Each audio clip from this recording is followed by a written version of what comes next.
Perkenalkan, nama saya Lipika Putri Brusnulingga dengan NIM 1930 1070 1009 angkatan 2019. Nama saya Tiaman Ritonga dengan NIM 1930 1070 1015 angkatan 2019. Nama saya Winda Lestari Borusormin dengan NIM 1930 1070 1016 angkatan 2019. Nama saya Merlindi Rita Marina Mani, NIM 1930 1070 1017 angkatan 2019. Di sini kelompok kami akan membahas bias gender dalam pekerjaan. Sebelum kita membahas apa itu bias gender dalam dunia pekerjaan, kita terlebih dahulu akan membahas apa itu bias gender dan apa itu dunia kerja. Bias gender adalah suatu kondisi yang memihak dan merugikan salah satu gender sehingga menimbulkan diskriminasi gender. Sedangkan dunia kerja adalah dunia tempat sekumpulan individu dalam melakukan suatu aktivitas kerja baik dalam perusahaan maupun organisasi. Nah, ada beberapa jenis pekerjaan secara umum.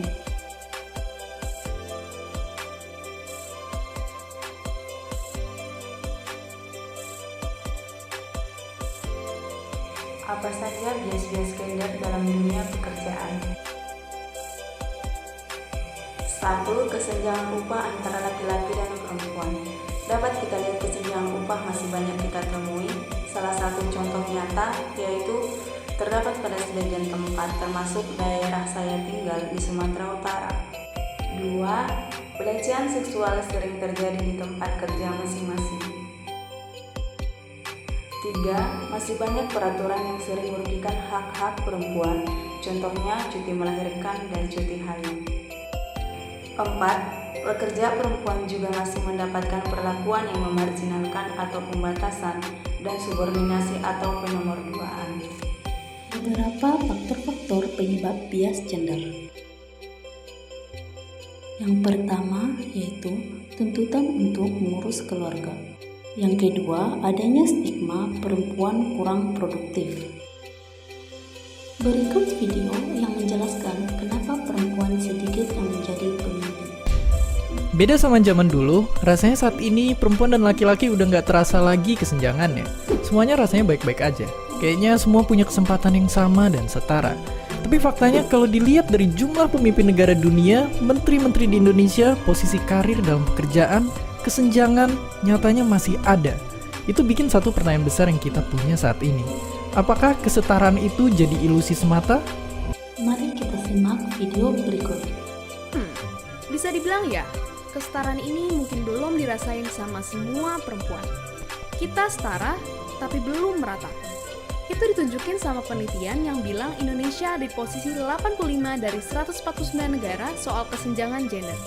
Artinya, perempuan-perempuan di Indonesia masih ngadepin banyak masalah yang bikin mereka belum bisa benar-benar punya kesempatan yang sama.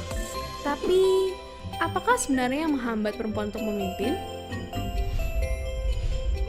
Masalah besar bisa jadi tentang pernikahan anak yang faktanya 15% anak perempuan di Indonesia menikah di umur kurang dari 18 tahun. Selain itu aja bahaya untuk kesehatan, itu bikin lingkaran kemiskinan semakin gede karena mereka kehilangan hak buat sekolah, bikin kekuatan ekonomi jadi lemah, sampai nantinya terjebak dalam siklus yang sama dan akhirnya nggak bisa lepas dari kemiskinan yang menjerat sejak lama. Itu tentu aja harus dihentikan. Kabar baiknya, pemerintah lagi merancang peraturan yang naikin batas minimal perempuan buat menikah. Oke, tapi kalaupun lepas dari isu tadi, masalah rumit lainnya banyak perempuan hadapi. Dari catcalling di jalanan, kekerasan dalam rumah tangga, sampai pemikiran tradisional yang nempatin perempuan dalam kotak pekerjaan domestik rumah tangga. Cita-cita jadi pemimpin dunia terhalang oleh api dalam tungku yang harus dijaga agar tetap menyala.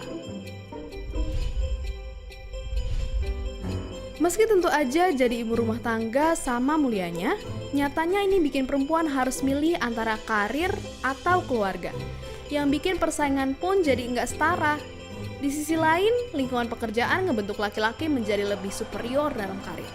Padahal penelitian nunjukin adanya hubungan erat antara kesejahteraan perempuan dengan tingkat ekonomi suatu negara. Semakin sejahtera kaum hawa, semakin maju ekonomi negaranya. Semua masalah itu nunjukin jalan terjal buat perempuan untuk jadi seorang pemimpin. Pada akhirnya, kita mesti sama-sama melawan. Ada banyak panutan yang berhasil nunjukin kalau perempuan bisa dan mampu memimpin dan jadi pahlawan.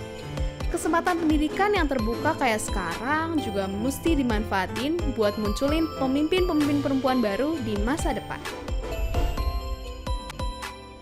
Satu video ini mungkin nggak bisa menjelaskan semua penyebab atau permasalahan yang ada.